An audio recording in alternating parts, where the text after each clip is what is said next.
Manchester United have just beaten Man City 2-1 to get into third place, just 1 point behind the noisy neighbours. It's hard to believe that just 4 months ago, United got destroyed at the Etihad 6-3, with both Haaland and Foden getting hat-tricks. But it's amazing to see how much Erik Ten Hag has been able to do in just half a season, and I can't wait to see where he takes the club. Now, before we go any further, I want to apologize in advance to my Man City fans that are watching, because I am a United fan at the end of the day, and I'm going to be extra happy analyzing this win. But I have something for you as well. I will be analyzing City's tactics in this game and certain things that went against you guys, including the Rashford offside. So stay tuned. And while I have your attention, don't forget to like the video and subscribe to the channel. We're on the road to 2,000 subs, and you guys can help me get there. Now let's get into it by talking about both teams in possession. Normally, United start in a 4-2-3-1 but play a 3-3-1-3 in possession, with both fullbacks stepping into midfield next to Casemiro, Eriksen dropping in as a third center back and playing the quarterback role, Bruno playing in a free role in this spot right in behind the front three, and the wingers playing high and wide. But today, Ten Hag started in a 4-2-3-1 and played in a 4-2-3-1 both in and out of possession.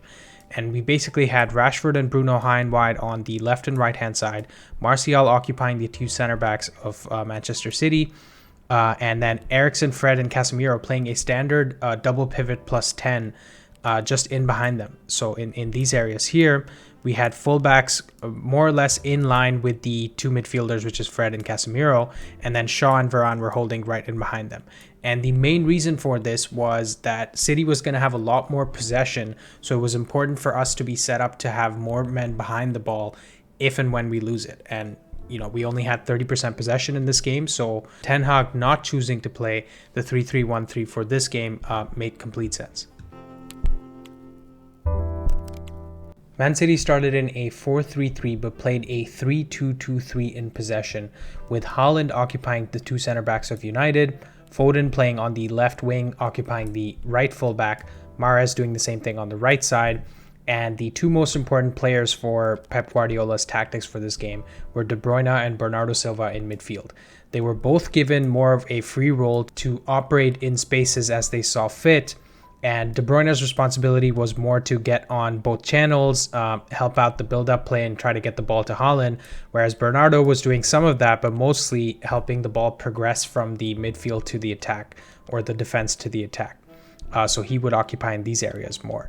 And then Rodri was actually stepping into the center back line next to Akanji and Ake, and both Cancelo and Walker were playing in midfield, right? These guys were occupying with most of the game today, but I also noticed them that when the ball was on the left hand side, for example, like Cancelo had the ball, Walker would make these runs on the inside spaces and sometimes also play in central midfield, and Cancelo was doing the opposite as well. So interesting tactics from Pep, nothing he hasn't done before.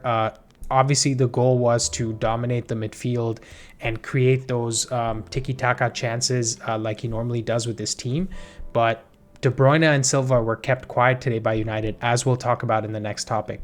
And that really stopped Pep and Man City from creating things like they're used to creating. Now that we have a good idea of how both teams played in and out of possession, let's look at the biggest talking point of the game today, Erik Ten Hag's use of Fred in this game. Before we talk about Fred's inclusion in this game, let's talk about 3 reasons why Ten Hag doesn't normally use Fred and goes with a midfield 3 of Eriksen, Casemiro, and Bruno. The first reason is that Eriksen is a much better passer of the ball than Fred is, and that's not just in terms of technique, but his reading of the game is so immaculate that he can start plays for us at will, right? He can switch the ball when needed, he can pass it through midfield when needed, and he just keeps the team ticking at all times. The second reason is that it allows both fullbacks to step into midfield, and they can either hold their width and provide an overlapping run to the wingers in front of them, or more frequently what happens is they occupy the inside spaces and actually play as central midfielders and make these runs at the edge of the box or into the box where they underlap their winger and allows the winger to cut inside and maybe get a shooting opportunity. And the same thing happens with Wan-Bissaka and Antony. The third reason is that it allows Bruno to play in a free role with a lot more space in midfield and just focus on the creative aspect aspects of the game. Tried to get on the wings as needed to create chances for the striker and also the opposite winger, and get both fullbacks into the game as well. Because of Eriksen being in the team instead of Fred, there are now 6 players in behind Bruno, so he really doesn't need to worry about defensive duties. So overall, by having a midfield 3 of Eriksen, Casemiro and Bruno instead of having Fred in there, allows United to play 4 to 5 players in midfield and gives us a lot more control of the game. And it's usually Malacia, Casemiro, Bruno and Wan-Bissaka in here, but one of Shaw, Eriksen and Varane can also step in there. And this really helps us press other teams high and especially break down low blocks when we play against worse teams in the league. Because Erik ten Hag chose Fred in the double pivot instead of Eriksen today, we gave up control in midfield and we were less of an attacking threat, but we got a lot more defensive solidity. And most importantly, Kevin De Bruyne got no space to operate. Fred followed him everywhere, whether it was the wings or De Bruyne was dropping deep. Fred was on him the entire game. And this had a domino effect on the rest of the City team. As soon as Kevin De Bruyne lost the ball, the winger on that side became automatically useless, right? So obviously De Bruyne was occupying both wings at different points in the game. But if he lost it on the right-hand side, Mahrez and Walker were useless. And all of a sudden, Bernardo Silva, he's in the team to link up the play and be on the ball most of the time and keep possession. But as soon as the ball is lost, Silva's kind of useless here too. He can track back, but he's not really great defensively, right? And if De Bruyne lost it on this side, Foden and Cancelo would become useless. And all of this meant that the 4 attacking players behind Haaland were not really getting into the game and they weren't able to create chances for him. So automatically, Haaland was relatively useless today.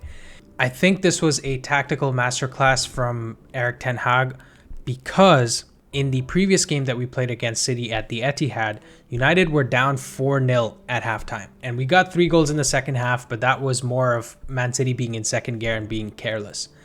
But in this game, we had to make sure that we didn't concede early and especially not concede many, right? And the key to doing that was keeping De Bruyne quiet, and having Fred in the team today, even though we gave up possession, was a tactical masterclass from Erik ten Hag, and he deserves massive credit for it. If Klopp, Conte, or Tuchel did this versus Pep Guardiola, we would be full of praise for them, so I want the same exact praise for ten Hag as well. Before we get into what went wrong for City today, don't forget to like and subscribe to the channel. It really helps me out. We're trying to get to 2,000 subscribers, and I know you guys can get me there. The front 3 of Man City in Foden, Haaland, and Mahrez really didn't get into the game today. And obviously the credit goes to Man United for stifling De Bruyne and Bernardo Silva in the City midfield. But this is not a new problem for Manchester City. Other teams have done this against them before. And usually what Guardiola has their players do is the wingers will drop into midfield and create overloads in those spaces so that one of the midfielders, usually De Bruyne or Silva, will usually get on the wings and create something from there.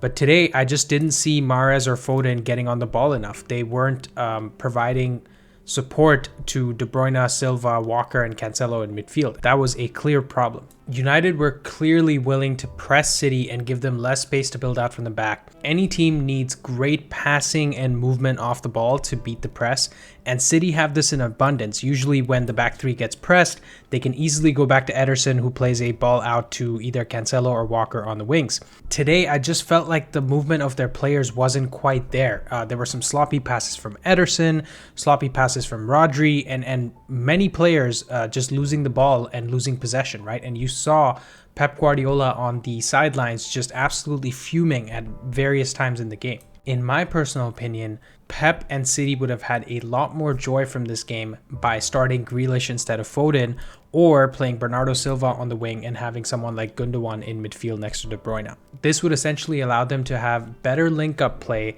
with whoever was playing on the left wing dropping into midfield more so that they could get Fred off of De Bruyne, or at least provide more space for some of the other midfielders to create something for Haaland. And this is where I think Guardiola missed a trick today. But Man City fans, get in the comments below. What are your thoughts on this? The second most important tactical call that Ten Hag made today was bringing on Garnacho for Eriksen in the 72nd minute. Eriksen is a ball-playing midfielder that likes to get a lot of touches on the ball, likes to be in a team that has a lot of the possession. But obviously, we were playing against Man City, and they were going to have most of the ball today. So Eriksen doesn't thrive in those environments, and you can tell that from his stats. He had 70% pass accuracy, only 2 chances created, and 28 touches of the ball. By taking him off and bringing on Garnacho, immediately, both City fullbacks were forced to stay further back, because there was more of a threat on both flanks, right? Garnacho was providing threat on this side and Antony on this side. And automatically this pulled one of Bernardo Silva or De Bruyne back to help more in defense, and also Mahrez and Grealish to help out more on the wings. And this left Haaland even more isolated in the last 20 minutes of the game. Now, we can't really talk about this game without talking about that Rashford offside controversy for the first United goal. To be honest, I'm not really sure how that goal was allowed. I was sure that Rashford was going to be interfering with play at some point. I was even sure that he maybe touched the ball at some point himself. But ultimately, the goal was given, and I would be very, very unhappy if that was against United. So I completely understand how City fans felt after that goal went in. To be honest, I feel like the City players also felt really unfair about that decision and lost their heads a little bit and lost their composure. And United really got back into the game and ultimately ended up winning it. Now, I'm sure the Referees Association will come and explain exactly why that decision was given, why that goal was allowed. But as a City fan, I'm completely with you. It was harsh. Now let's round off the analysis by talking about our man of the match. Now there are obviously several candidates for man of the match. You could talk about Bruno or Rashford deserving it because of their goals. You could talk about Garnacho coming on and changing the game, or even Fred for man marking KDB out of the game and allowing us to actually win this game. But for me, the man of the match has to go to one of the fullbacks in Malacia or Wan-Bissaka. They had to keep so much concentration today to nullify really Mahrez and Foden or Grealish when he came on. And the fullbacks deserve massive praise for this. For me, the man of the match was Aaron Wan-Bissaka. He had only 21 passes with 0 chances created and 37 touches. And you could say he was at fault for the Grealish goal, but he had 3 out of 3 dribbles completed, 3 tackles won, and 7 out of 7 of his ground duels won as well. What a great comeback from Wan-Bissaka. Because he lost his place to Dalot, didn't play the entire season, but since the World Cup break, since Dalot's injury, he has been putting in good performances and building towards something special. And to have a man of the match performance in a derby like this, which is a really important win for us, I'm very, very happy for him and his performances. Can Ten Hag improve him by the end of the season and keep him moving forward? We'll have to wait and see, but I'm absolutely impressed by his performance today. So who was your man of the match? Get in the comments with your thoughts. Thank you guys for watching. Like and subscribe, and I'll see you guys next time.